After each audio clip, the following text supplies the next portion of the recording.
అని మారు మనసు పొందనవకాశము వారికి ఇవ్వబడదు. వాళ్ళకి ఛాన్స్ లేదు. ఇంకా దేవుని ఉగ్రత, మామూలు దేవుని ఉగ్రత కాదు, గొర్రె పిల్ల ఉగ్రత, మహాదినం వచ్చి ఉన్నది. దానికి తాళగలిగిన వాడెవడని మహారాజులు, సామంతులు, ధనికులు, దరిద్రులు, ఊళ్ళు ఏళ్ళు పొలాలు గట్ల మీద నుంచి పారిపోతూ ఉంటారు. కొండలు, ఆయన ఉగ్రత వచ్చేసింది, కొండలారా మా మీద పడి మమ్మల్ని కాస్త దాచిపెట్టండి ప్లీజ్ అని కొండల దగ్గరికి వెళ్ళి ప్రార్థన చేసుకుంటారట. కొండలు ఎందుకు? దేవుడు కాని శక్తులను ఆరాధించే స్థలాలన్నీ కొండలే. ఆ కొండలు ఏమంటాయంటే, ఆయన సృష్టికర్తరా పిచ్చోడా, మేమే తట్టుకోలేక పారిపోతున్నాం, నిన్నెక్కడ కాపాడేది, మెంటలు వచ్చిందా ఏమన్నా, పరిగెత్తండి అని కొండలు పరిగెడతాయంట. ఆ భీకరమైన దుర్దినాలు రాబోతున్నాయి.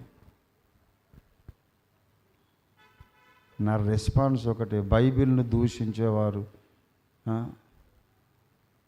బైబిల్ను అవమానించి అవహేళన చేసే వాళ్ళని చూస్తే నేను ఒకటే రెస్పాన్స్ నాది. ఇంకొక ఎక్కువ టైం లేదులే బాబు అని చెప్తుంటాను. త్వరలోనే నీ మీదికి పిడుగుపాటులాగా దేవుని ఉగ్రత రాబోతుంది. పరిశుద్ధ బైబిల్ గ్రంథం పేరు ఉచ్చరించడానికి కానీ, పట్టుకొని తిరగడానికి కానీ, ఈ పాడు కళ్ళతో చదవడానికి కానీ ఏ మనిషికి యోగ్యత లేదు. అయినా మరి మీరు బ్రతకాలంటే నా మాటలు అవసరం కదరా, చదువుకొని బ్రతికేసేయండి పొండ్రా అని కృపగల దేవుడు మనకి గ్రంథాన్ని ఇచ్చాడు. దేవునికి స్తోత్రం కలుగును గాక. హల్లెలూయా. అద్భుతమైనటువంటి గ్రంథం.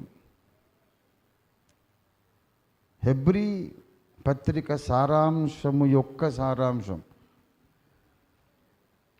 నేనేం చెప్పాను? హెబ్రీ పత్రిక యొక్క సారాంశం కాదు, సారాంశం యొక్క the essence of the epistle written to Hebrews. అది పిస్తా బర్ఫీ. అది ఏమంటారు? అది kaju barfi. I will give you some kaju barfi.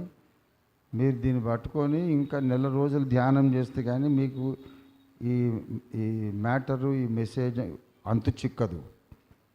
మీరు దాంట్లో దమాకు లడాయించాలి. Right.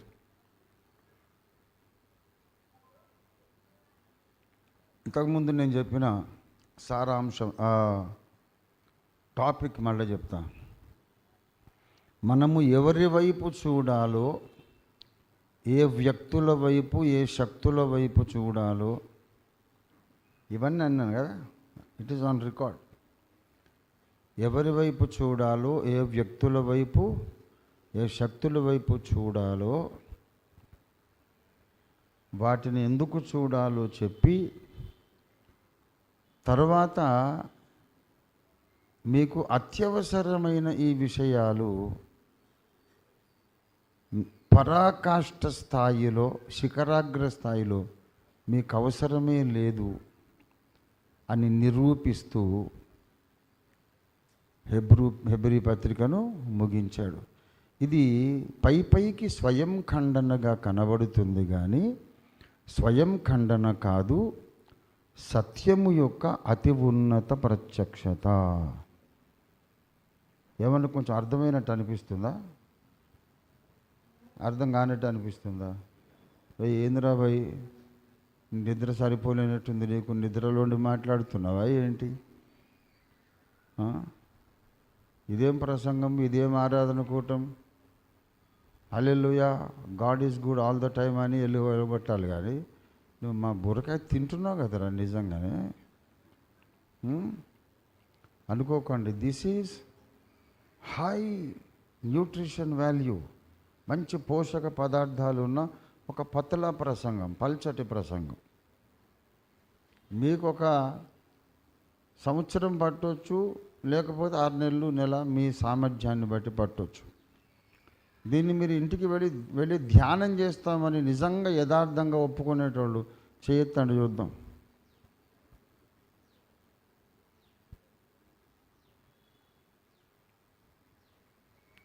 Please meditate on this topic.